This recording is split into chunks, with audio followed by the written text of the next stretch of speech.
नमस्कार मित्रांनो, कसे आहे तुम्ही सगळे? एक नंबर ना, एक नंबरच राहा ना.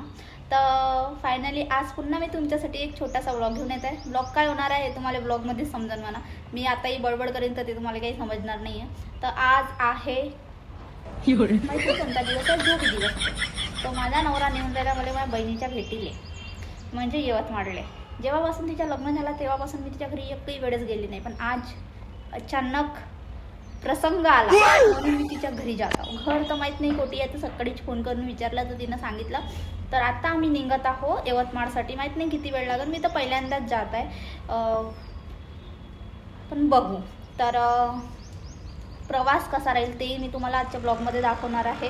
सगळं जे काही होईल ते मी आजच्या ब्लॉगमध्ये तुम्हाला दाखवणार आहे. तर ब्लॉग कैसा लगा मेरा मजाक? काय म्हणते नागपूरकरांना, नागपूरचून आणि एवढ्या उन्हीमध्ये सिलेंडरच्या लाईनी. तसे तुमचीच इच्छा होती ना म्हणा, तुम्हालाच आवडत होतं क चुलीवरचं मटण, चुलीवरच्या भाकरी, चुलीवरचं हे, चुलीवरचं ते. आता घ्या, सरकारले काय म्हणता, घ्या आता चुलीवर भाकरी बनवा, बेसन बनवा, चटणी बनवा, चाय बनवा, सारे बनवा. ते सगळं जाऊ द्या. तर नागपूरमध्ये लगेच ऊन आहे. तर मी विचार करत आहो का तुमसर, भंडारा, यवतमाळची बी ऊन पाहिले पाहिजे. तर मी आता जात आहो यवतमाळमध्ये. पहिल्यांदाच जात आहो यवतमाळ सिटीमध्ये. तर कोण कोण यवतमाळमधून हा व्हिडिओ पाहत आहे कमेंटमध्ये नक्की सांगा. आणि याचा लंबा चौडा ब्लॉग यूट्यूबवर येणार आहे, तर यूट्यूबवर जाऊन पाहिजे. तर चला.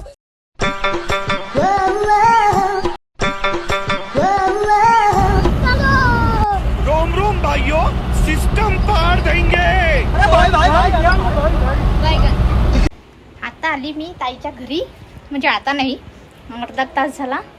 चांगली आराम केला ना. लगेच दूर आहे घर. 8:30 वाजतापासून घरून निघालो तर 5:30 वाजले यवतमाळमध्ये पोचायसाठी. हा खूप बेकार हालत झाली, खूप बेकार प्रवास होता. ये बाबू ना.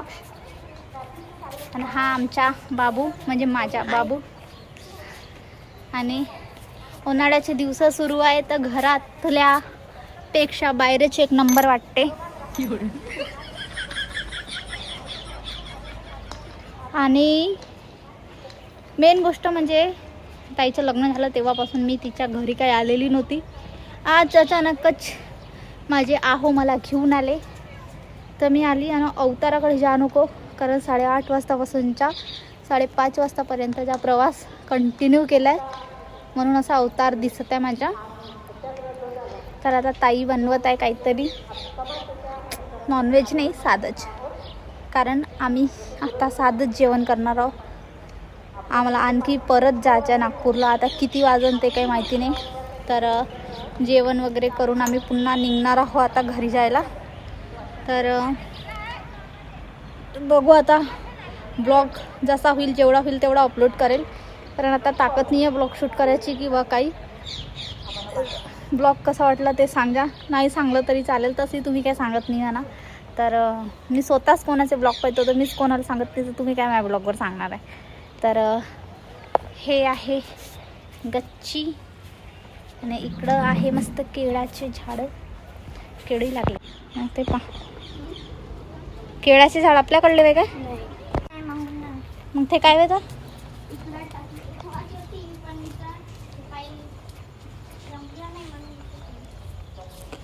काऊन नाही जमले? अच्छा, हे टंकी ठेवासाठी केलं होतं का? लगेच दिवसापासूनची ते म्हणत होती माया घरी नाही येत, माया घरी नाही येत ना. आज तिला जेव्हा सांगितलं 8:30 वाजताच का मी येत आहो बा म्हणून, तर तिचे 10 फोन झाले असेल तर तू आतावरी आली नाही, आतावरी आली नाही, आतावरी आली नाही. तर आता आली तर ते करत आहे स्वयंपाक. आणि ते म्हणते तू सगळ्याच्या घरी जातं तर ब्लॉग टाकतं, आणि माझ्या घरी आली तर ब्लॉग नाही बनवत का. ना म्हटलं चल तू या घरचा ब्लॉग बनवतो. तसं तर ब्लॉग मी घरपासूनच बनवत आहो म्हणा. तर आता माझे आहो स्मार्ट बाजारमध्ये गाडी अनलोडिंग झाली की मग आम्हाला पुन्हा नागपूरसाठी निघायचं आहे. तर बघू किती वेळ लागते. तर मला खाली उतरून आता मला थोडासा अजून आराम करून काम रात्री निघायचं आहे.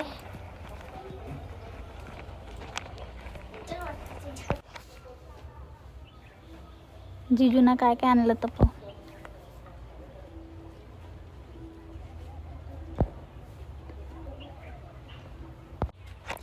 ते लसणाची थैली द्या इकडं.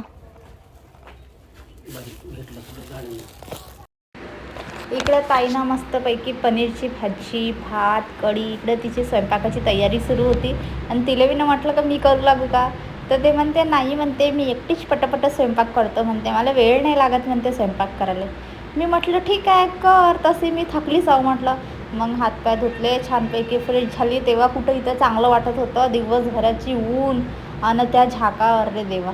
इकडं तिच्या स्वयंपाक सुरू होत्या आणि आम्ही बहिणी भेटलो म्हणजे आमच्या चुगल्या तर चालतच राहते. मग इकडं थोड्या चुगल्या गिगल्या झाल्या, जेवण झालं. आणि जेवणाचा व्हिडिओ तर काही मी घेतला नाही. इथं दुपट्टा बांधला ना, रात्रीचे 12:30 वाजता आम्ही इथून निघालो. मग ताईनं जुळी आम्हाला सोडायला आले, कारण आम्ही पहिल्यांदाच आलो होतो इकडं ना, आम्हाला रस्ता काही गावसत नव्हता. कधी येशील आता उन्हाळ्यात ते जेवाय म्हणते मी तर तुमच्या घरी आली, आता तुम्ही कधी येता?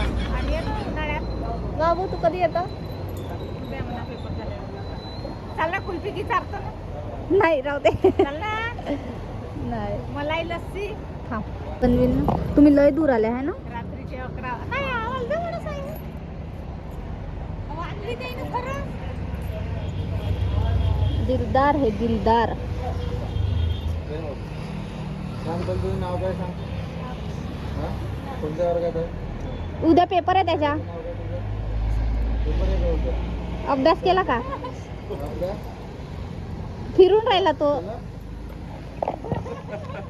तुम्ही खाता का तू? घ्या. भाऊ तुम्ही खाता? या नाही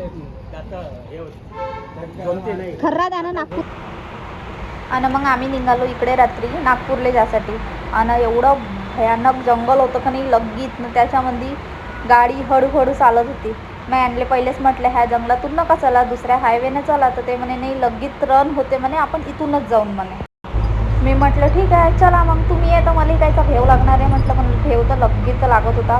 तुम्ही व्हिडिओ पाहून तुम्हाला समजतच असेल की किती जंगल आहे आजूबाजूला ना. सेलूच्या जंगल ना, सेलूची खाई तर तुम्हाला माहीतच असेल. दिवसाच माणसाला यायला भीती वाटते, तर रात्री किती भीती वाटत असेल. आणि तिथं लिहिलं होतं की वाघापासून सावधान राहा, तर अजून भीती वाटते. आम्ही कसा तरी म्हणजे मी ना कसा तरी भेद असा विचार करत होतो का कधी कधी आमचं नागपूर येते, कधी कधी आम्हाला दुसरा हायवे लागते आणि कधी आम्ही ह्या जंगलातून जातो.